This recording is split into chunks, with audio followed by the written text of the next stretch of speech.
بسم الله الرحمن الرحيم عن أسامة بن زيد رضي الله تعالى عنه قال قال رسول الله صلى الله تعالى عليه وسلم في الحديث أفلا شققت عن قلبه حتى تعلم أقالها أم لا رواہ مسلم۔ اسامہ بن زید رضی اللہ تعالیٰ عنہ بیان فرماتے ہیں کہ نبی کریم صلی اللہ علیہ وسلم نے ہمیں کفار کے خلاف قتال کے لیے بھیجا۔ ایک کافر آدمی پر میں نے پورا قابو پا لیا تو اس نے لا الہ الا اللہ کہہ دیا، لیکن پھر بھی میں نے اسے نیزہ مار کے قتل کر دیا۔ لیکن میرے دل میں یہ بات آئی کہ یہ غلطی تو نہیں ہو گئی، تو میں نے اس بات کا نبی کریم صلی اللہ علیہ وسلم کے سامنے ذکر کیا۔ آپ صلی اللہ علیہ وسلم نے فرمایا اقال لا الہ الا اللہ وقتلتہ، اس نے لا الہ الا اللہ کہہ دیا پھر بھی تم نے اسے قتل کر دیا؟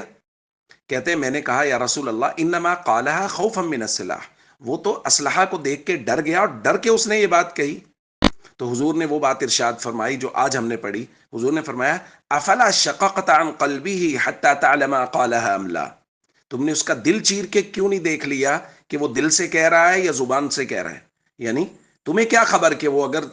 دل سے کلمہ پڑھ رہا تھا، جب اس نے کلمہ پڑھ لیا تو اس کے بعد اس کو قتل کرنے کی اجازت نہیں تھی، تمہیں اس کی بات پہ اعتبار کرنا چاہیے تھا۔ دوستو، آج کا یہ درس خاص طور پہ ان لوگوں کے لیے ہے جو ارباب اقتدار ہیں یا جو سیکیورٹی فورسز میں ہمارے دوست ہیں، ہمارے بھائی ہیں۔ یہ خاص طور پہ ان لوگوں کے لیے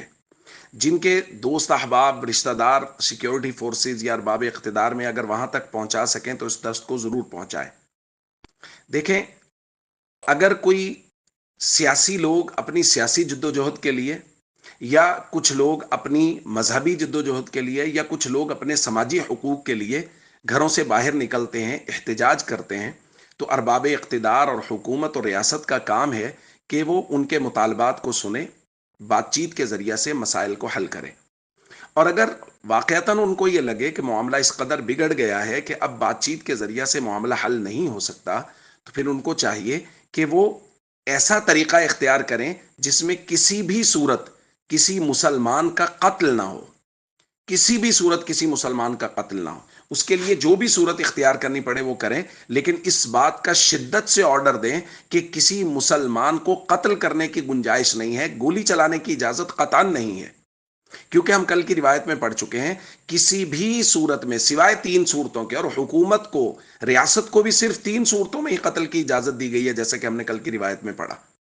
تو اب یہ لوگ جو مسلمان نکلے ہوئے ہیں اپنے حقوق کے لیے، وہ کوئی بھی کسی بھی طرح کا حق ہو سکتا ہے، ان کو ریاست قتل نہیں کر سکتی، یہ جائز نہیں ہے۔ آپ دیکھیے اس روایت میں حضرت اسامہ بن زید کو حضور فرما رہے ہیں جب اس نے لا الہ الا اللہ کہہ دیا۔ اب دیکھیے یہ سیکیورٹی فورسز ہیں، حضرت اسامہ بن زید کفار سے قتال کرنے کے لیے جا رہے ہیں،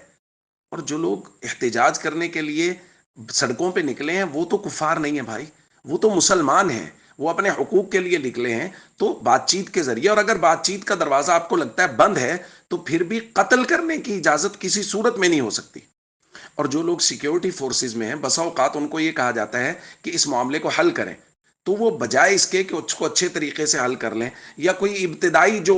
معاملات ہیں جن کے ذریعے سے ان کو منتشر کیا جا سکتا ہے، جیسے یہ واٹر کینن وغیرہ کا استعمال کر کے، یا جو بھی کوئی صورت، یعنی گولی چلانے اور قتل کرنے سے پہلے بہت سارے راستے ہیں جن کو استعمال کیا جا سکتا ہے۔ لیکن بدقسمتی سے بہت دفعہ ایسا دیکھنے میں آیا کہ بسا اوقات ارباب اقتدار کی طرف سے اس بات کا کہا بھی نہیں گیا تھا، لیکن سیکیورٹی فورسز نے گولیاں چلا دیں اور بہت ساری معصوم جانیں چلی گئیں۔ اس لیے ہم سب کو چاہیے کہ جب ہم اپنے وطن میں رہ رہے ہیں تو پھر اس بات کا ضرور خیال کریں کہ ہمارے ہاتھ سے، ہم جو کوئی بھی ہیں، ہمارے ہاتھ سے کسی معصوم کی جان نہیں جانی چاہیے۔ معذرت کے ساتھ یہ درس لمبا ہو رہا ہے، لیکن اس کی اہمیت بہت ہے۔ ایک روایت میں ہے ترمذی شریف میں، یجیء المقتول بالقاتل یوم القیامہ، حضور نے فرمایا کہ مقتول قاتل کو قیامت کے دن لے کے آئے گا اس کے بالوں سے پکڑتا ہوا، اور اس کے خون بہ رہا ہوگا مقتول کا، اور وہ کہے گا یا ربی قتلنی، اے میرے رب اس نے مجھے قتل کر دیا تھا، اور بلا وجہ قتل کر دیا تھا، حتی یدنیہ من العرش، اور اس کو اللہ کے عرش کے قریب لے جائے گا۔ اس لیے ہم سب کو چاہیے، ہم جس کرسی پر بھی بیٹھے، اللہ نے جو بھی اختیار دیا ہے اس اختیار کا جائز اور درست استعمال کریں، اور ہمیشہ بات چیت کے ذریعے سے معاملات کو حل کرنے کی کوشش کریں۔ السلام علیکم ورحمۃ اللہ وبرکاتہ۔